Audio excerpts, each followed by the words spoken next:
Hello, in this series, we'll explore the periodic table column by column, showing the unique phenomena of each element, which allows chemical experiments in visible amounts.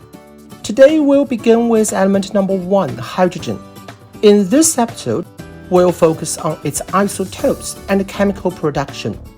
Both in industry and in the lab, at room temperature, pure hydrogen is a colorless, odorless gas. It has the second lowest melting and boiling points of all elements, but is rarely used as a cooling agent because hydrogen is highly flammable in the air.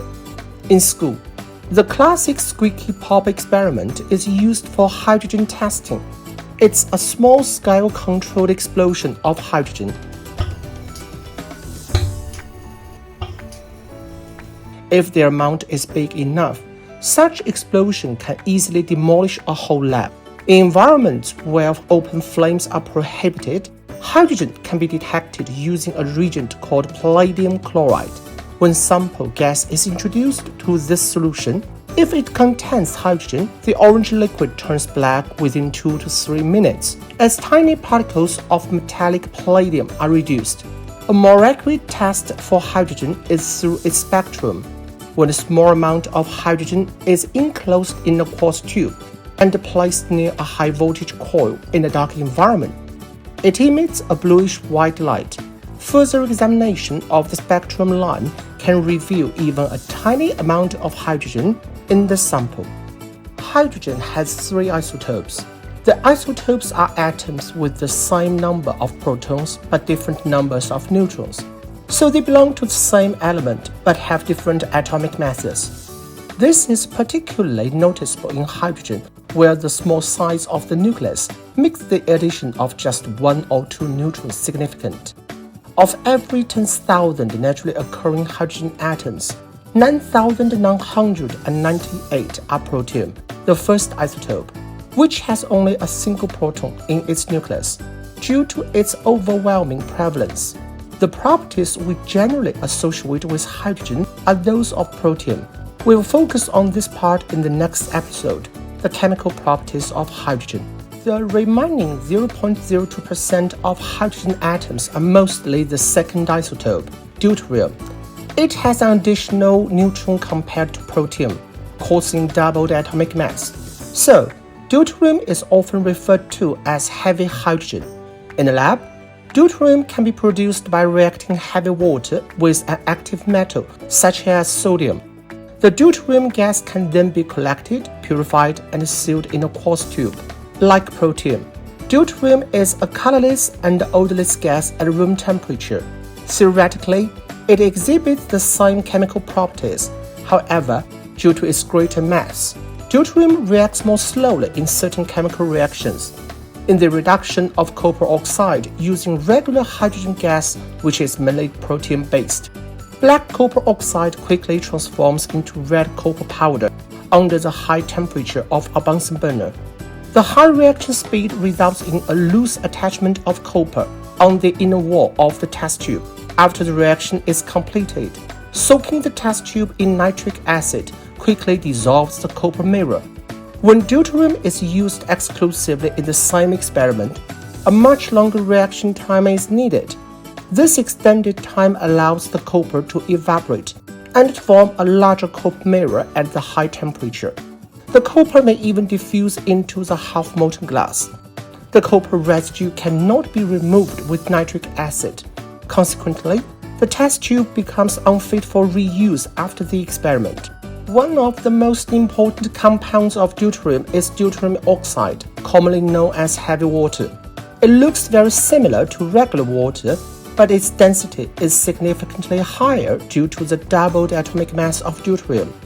At room temperature, 50 grams of heavy water poured into a graduated cylinder will have a volume of approximately 45 to 46 milliliters, less than the 50 milliliters of ordinary water.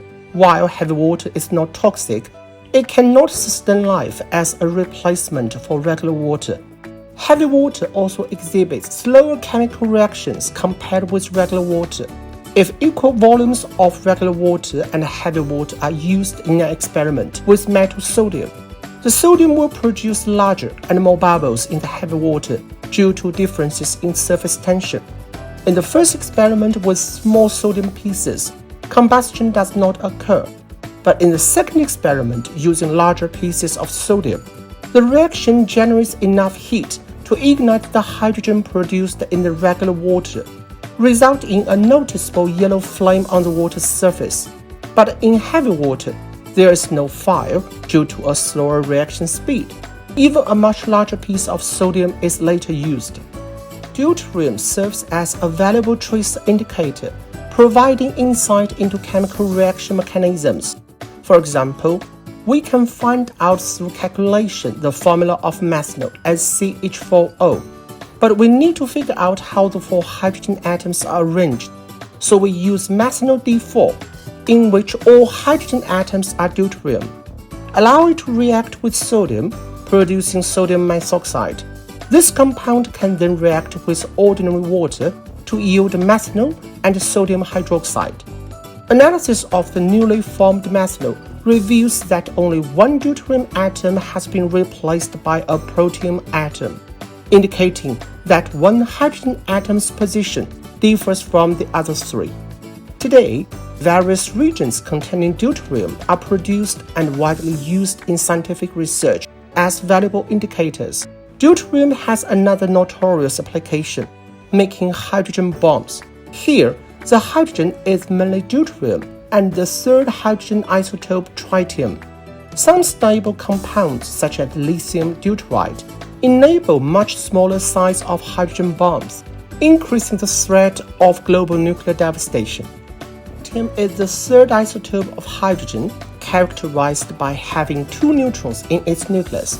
Like protium and deuterium, tritium is a colorless, odorless gas at room temperature.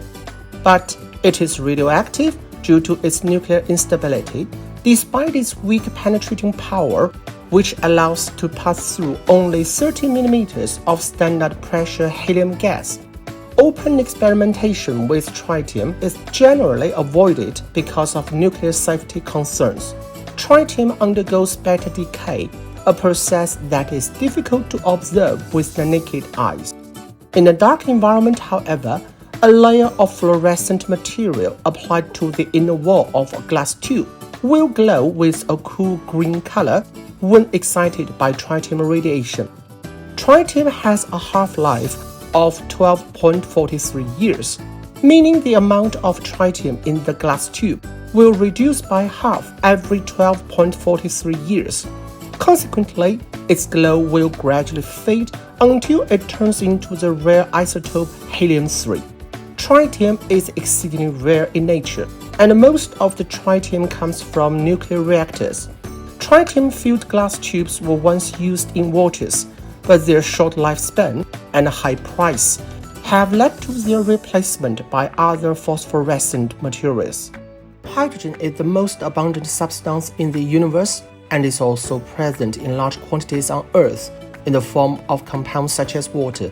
Free hydrogen gas, on the other hand, is almost negligible in Earth's crust and atmosphere, because Earth's gravity is too weak to retain it, causing it to escape into space at an astonishing speed of 1.8 kilometers per second.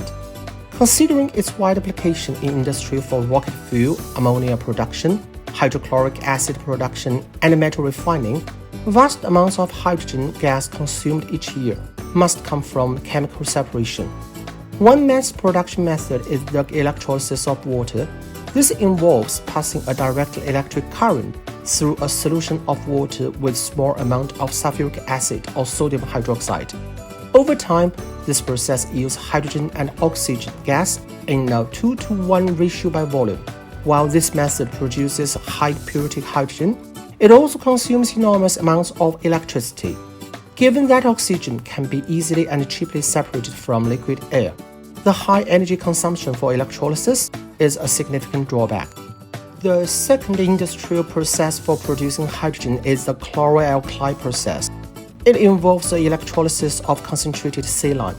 This process not only produces chlorine gas at the anode, but also significant quantities of hydrogen gas and sodium hydroxide at the cathode. Typically, hydrogen obtained here are not sold independently, but are used to produce hydrochloric acid. A third method for producing large amounts of hydrogen involves the use of superheated steam. This steam reacts with hot coke at about 1000 degrees Celsius, producing a mixture of carbon monoxide and hydrogen gas. The gas mixture can be directly used for metal refining, or the carbon monoxide can be removed to obtain pure hydrogen. The petroleum industry also produces large quantities of hydrogen through the cracking of hydrocarbons. To produce ultra-pure hydrogen gas, metal palladium, uranium, or titanium powder will be needed. They could either selectively absorb hydrogen gas or produce unstable hydrides. Upon heating, pure hydrogen will be released and collected. The reaction of some metals with water is another method for producing hydrogen in industry, particularly for small quantities of high-purity hydrogen. The direct reaction of alkali metals such as sodium and potassium with water is too vigorous, difficult to control, and may even cause explosions. Instead, these metals are often dissolved in mercury to form an alloy, which reacts more gently with water to produce a stable hydrogen gas stream. After the reaction, the mercury can be recycled. Group 2, alkaline earth metals, especially calcium or strontium, are better choices as their reactions with water are gentler and do not require the use of toxic mercury. By carefully controlling the rate of water addition, allowing it to drip evenly onto the calcium, a stable hydrogen supply can easily be obtained. Aluminum and silicon are also practical choices for producing hydrogen, as they are easier to acquire and store. But aluminum's protective oxide surface prevents it from reacting with water. In some hydrogen fuel cells, aluminum is typically dissolved in a metal, such as gallium, allowing the water reaction to proceed. Although gallium is not consumed in this process and can theoretically be recycled, some gallium is always lost in the product. Considering gallium's price and unstable supply, the reaction of aluminum with water is limited. Silicon, by contrast, does not react directly with water, but can be dissolved in alkaline solutions to release hydrogen. Dissolving silicon, silicon iron, or silicon aluminum alloys in sodium hydroxide solution is a less costly method of obtaining stable high-purity hydrogen gas stream. The main challenge in this process includes finding a suitable corrosion-resistant container and dealing with highly alkaline waste solution left over after the reaction. In a school lab, due to safety concerns, small amounts of hydrogen are often produced on-site using a metal acid displacement reaction. Iron is not often used because the reaction is too slow. Heating may speed up this reaction, but also carries a risk of explosion. Aluminum or magnesium are not used neither, as they are too reactive. Once a reaction starts, it will self-accelerate, and soon it is out of control. Zinc is typically the metal of choice. The zinc used in this reaction must be free from impurities such as phosphorus, sulfur, and particularly arsenic. These impurities can produce foul-smelling and highly toxic hydrides during the reaction. You may have noticed the bad smell when cleaning metals with acid in the past. The most dangerous impurity, arsenic, is not just toxic but self-combustible. It can ignite hydrogen and cause disastrous explosion. Another interesting fact is that the purer the zinc is, the slower the reaction between zinc and acid will be. To overcome this, a small amount of copper sulfate can be added as a safe impurity to speed up the reaction. As for the acid used in this reaction, nitric acid should be avoided, as it is a strong oxidizing agent, producing toxic nitrogen oxides rather than hydrogen gas. Sulfuric acid is a better choice than hydrochloric acid because the latter is volatile, which can easily contaminate the final product. The most ideal choice is 20 to 30% diluted sulfuric acid. For outdoor activities such as camping or launching a weather balloon, calcium hydride is a convenient and safe substance to obtain hydrogen gas. It's a grey-colored powder, usually consisting of about 97% calcium hydride and 3% calcium residue. When stored in a sealed container, it is stable, safe, and easy to carry. To generate a steady stream of hydrogen, water is added to the calcium hydride at a constant rate. Well, today we temporarily stop here. Hope this concludes our first episode on the fascinating element of hydrogen. In the next episode, we will have a look at hydrogen's chemical reactions and explore the vast world of hydrides. Stay curious and see you next time.